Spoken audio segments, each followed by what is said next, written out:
I've complained on the channel before about how little respect and spotlight the Gen 2 starters have gotten, but that's before I really took a look at Swampert. Spoiler alert, this is going to be a short video because there's not been a lot of Swamperts printed in the mainline TCG, and there's not much to say about the majority of these cards. Let's go ahead and get into it.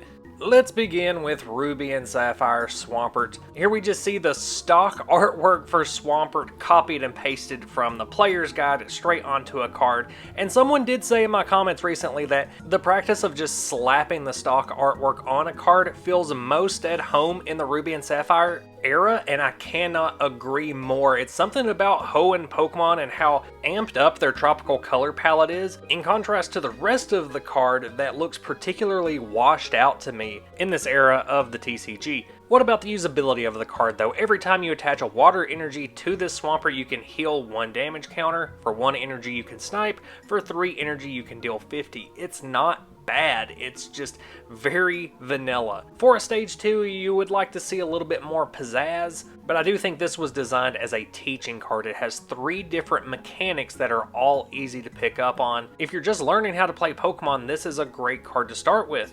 The other Swampert from Ruby and Sapphire is a little more advanced in that it's not a self-sufficient Pokemon. It is designed as a support card. Yes, you can attack with it for 4 energy, but it's not a great attack. Instead, you want to use Water Call to support other water-type Pokemon that can attack more efficiently or hit for higher damage. Though it is a powered-down version of Rain Dance, it is stackable, so that's something.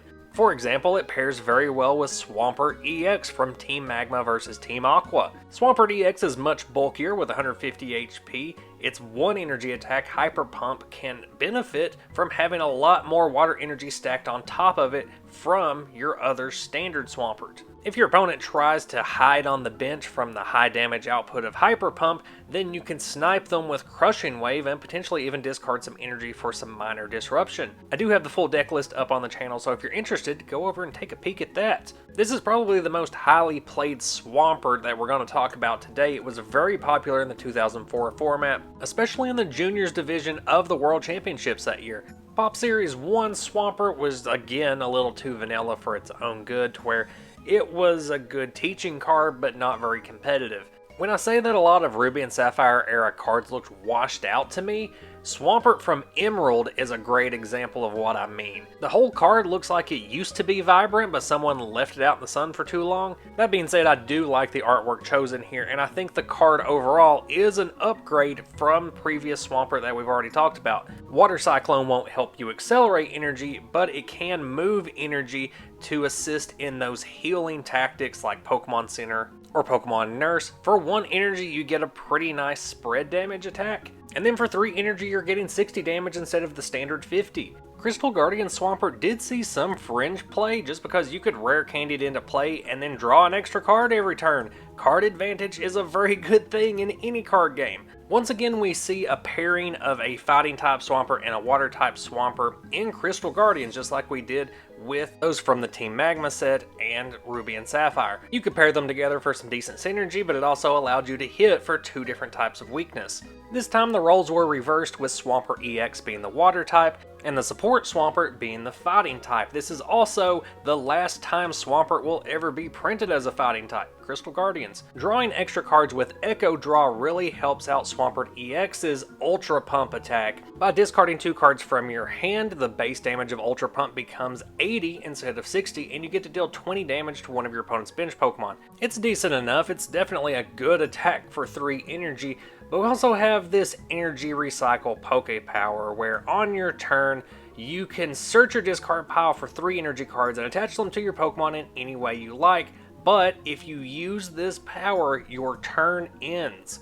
This can be very useful. You can discard energy very easily with TV Reporter, all kinds of means to get energy into your discard super fast. That way you just go ahead, you use energy recycle, you get 3 extra energy on the field that turn. The trick from that point forward is not losing momentum, because you are still having to take a turn off. The acceleration is nice, but you're not dealing damage, you're not disrupting your opponent, and you're leaving your active Pokemon in a very awkward position. This is one that requires a lot of player skill going into it. You have to be doing the math to really calculate which turns you can take off to recycle those energies and which turns you have to start laying the smackdown. We next see Swampert in Great Encounters, and the most I really have to say about this card is at the time it was the best energy acceleration for fighting type decks. Not that they really needed it, and adding in a stage 2 water type to a fighting type deck was pretty counterintuitive most of the time.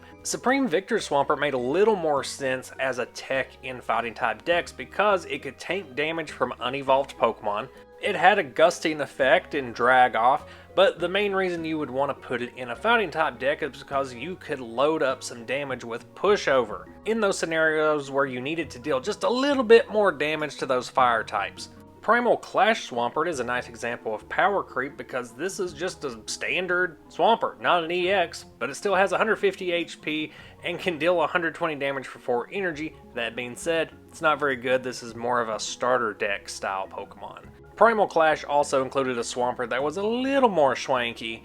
It had some built-in energy acceleration with the ancient trait Growth, which could greatly benefit the Hydro Pump attack, which had 40 base damage, but an additional 30 for each water energy attached to Swampert. You're looking at an easy 130 damage on turn 2. The Swampert also comes with an Oracle built in, where once per turn you can search your deck for any card that you want and put it on top of your deck, meaning you can just use Diving Search to go get whatever cards you need, put it on top, and then use a supporter, a trainer, or an ability to just draw straight into that card. It has great synergy with itself to pull off big attacks. It has a great utility ability. So why didn't it see play? Well, that's because it was just outclassed by a lot of stellar water types in the same format, looking at Keldeo, Seismitoad EX, Blastoise with Deluge, and then in the following season just a billion different really good Greninja cards. After the release of Omega Ruby and Alpha Sapphire, you would think that Swampert would get some more love, but instead it just got the standard,